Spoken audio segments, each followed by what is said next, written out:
During our last episode, we started creating an "Oh Come Let Us Adore Him" art piece. This song sometimes is known as "Oh Come All Ye Faithful." I think that is the more common name of the song. But anyways, this song reminds me of how God is at work again here creating Jesus Christ, and how God is the ultimate creator. In the book Called to Create by Jordan Raynor, he quotes a beautiful passage by Jerry King, who is a pastor from Mansfield, Ohio. Jerry King says that God presents himself in the Bible first of all as the creator God. He could have begun this story in lots of different ways, but the place he chose to say, human beings, this is who I am. I want you to know this about me first, is here. I am the creator God. And so the very first chapters of Genesis began with these unfolding stories of God in action, creating out of nothing, bringing into being stage by stage, day by day, everything that is. If you are one who has a greater amount of creativity in you, you have a place at God's table. You are valid.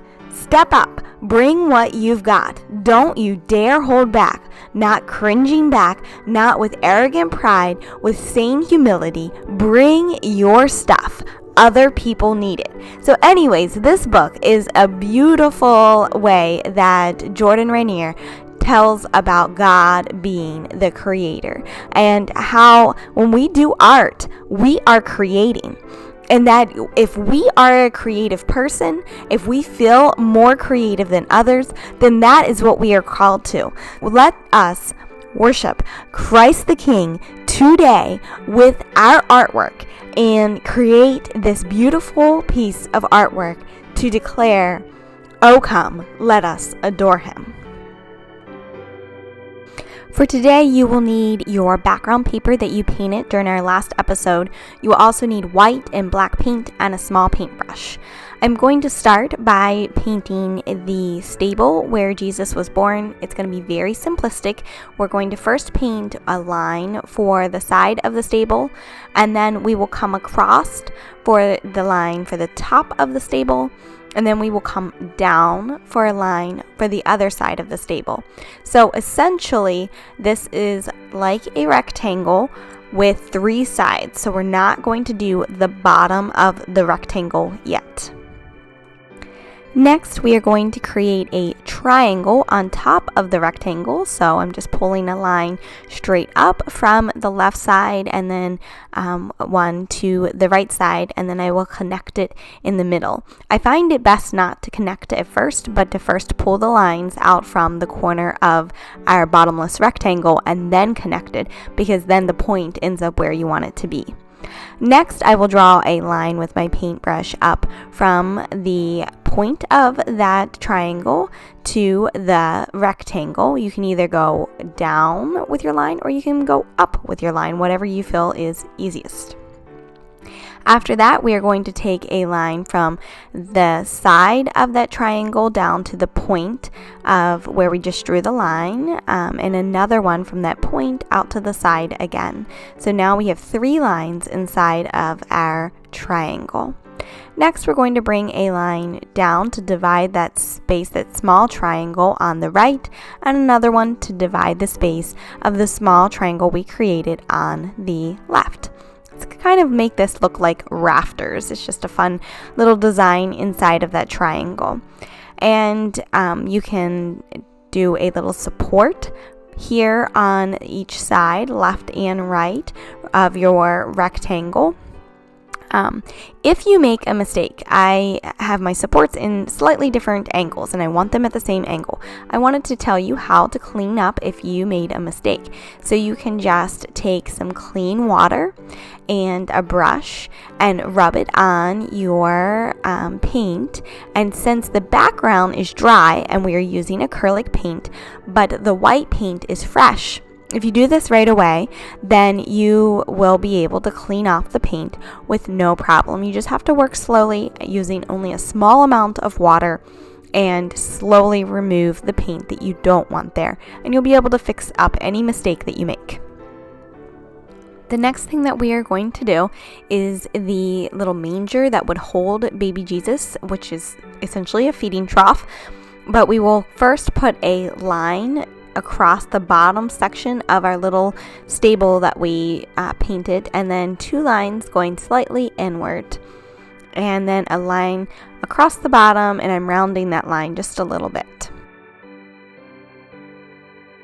And now I'm putting 2 lines going down, and then I will do the little feet of the manger, which you could do this a number of different ways, but the way I'm doing it is just a kind of rounded sideways C. Next, I'm going to add just like a little bit of textured brush strokes to the manger there.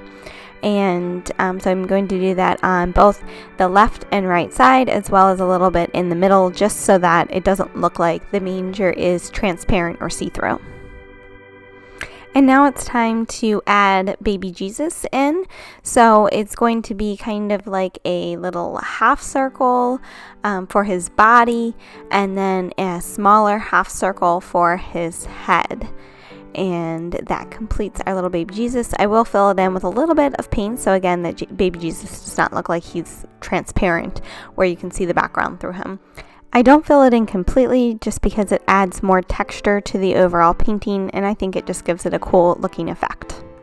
The next thing that I will add is a little zigzag line coming out of the manger on the left side of the manger and on the right side of the manger. And this is just to give the illusion of hay coming out of the manger, because as we had stated before, this manger would have been like a feeding trough for the animals. And so we're assuming that there would have been some hay in the feeding trough that the animals would have been eating.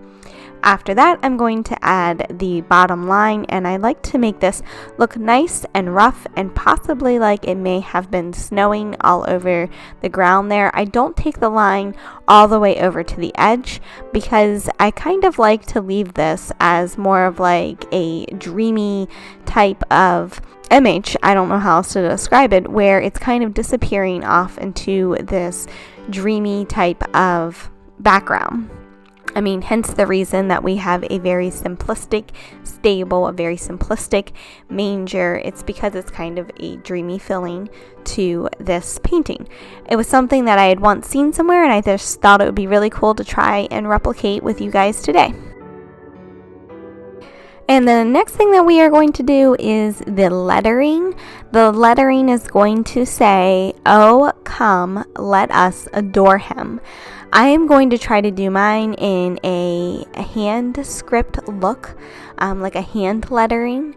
You could do yours in a hand lettering. You could do it in your best cursive writing. You could do it in just regular, really nice, neat printing. If you had some kind of paint marker, it would make it easier to do the lettering with a paint marker. I unfortunately do not have a white paint marker with me today, so I'm just going to do it with my small brush, and like I said, I'm going to try to do a hand lettering. I'm not the best at hand lettering, especially with brushwork. I have friends of mine that are artists that do exceptional at their hand lettering, and I think I'm mediocre at best. But I do like to attempt hand lettering every so often, and so I will do that here today just because I think it gives a really nice, cool looking touch to this piece. I do not want to waste your creativity on this because today's video is not about teaching you how to hand letter.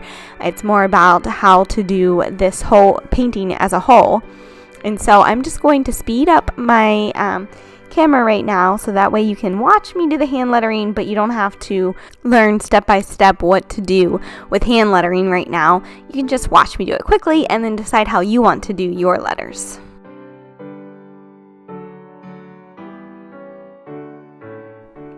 One of the last things we're going to paint is the star.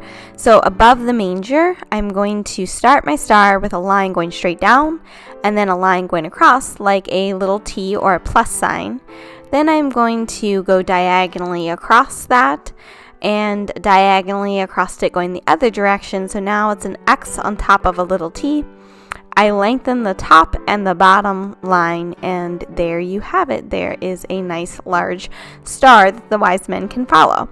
Now this next part is completely optional, but I thought it would look cool to add a few highlights through, or I guess more, it would be lowlights throughout the painting with a little bit of black. So that's what I do next. I will speed that part up as well, just because it's an optional thing, and in the end you can decide if you like the way it looks, or if you don't have to do it.